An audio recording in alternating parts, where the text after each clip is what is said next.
Rilanciamo la proposta di revocare la cittadinanza onoraria di Treviso che è stata concessa nel 1924 a Benito Mussolini, quando era Presidente del Consiglio e quando il potere del fascismo si era già ormai consolidato nel nostro paese. Negli anni '20 quasi tutti i comuni della Marca concessero la cittadinanza onoraria al duce, al pari di quanto fecero i municipi dell'intera penisola. Oggi la questione da storica diventa di attualità con la proposta formalizzata nel pomeriggio all'auditorium della CGIL da Coalizione Civica per Treviso, il Veneto che vogliamo possibile e Sinistra Italiana. Era sicuramente una moda del periodo, probabilmente ispirata dal regime stesso che voleva così contribuire al consolidamento dell'immagine di Mussolini.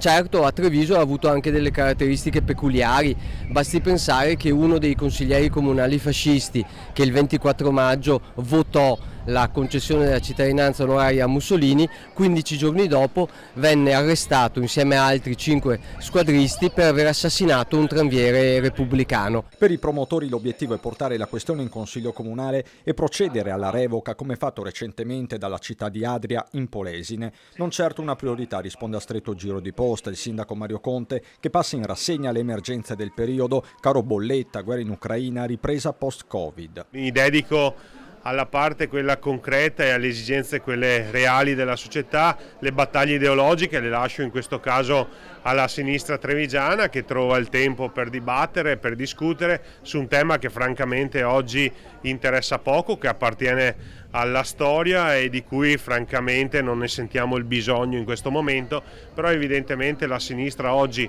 vuota di temi amministrativi deve trovare dei temi ideologici e quindi auguro loro buon dibattito, buon confronto. Di certo il dibattito è già aperto e riguarda l'approccio nei confronti della storia. Non rimuoviamo assolutamente niente, anzi riapriamo un dibattito culturale e politico che è necessario e utile per la crescita della comunità civile. La storia non si cancella, dovremo aprire un sacco di dibattiti su un sacco di persone che hanno fatto il buono, il bello e il cattivo tempo, e quindi io non ne trovo francamente la necessità e l'importanza in questo momento.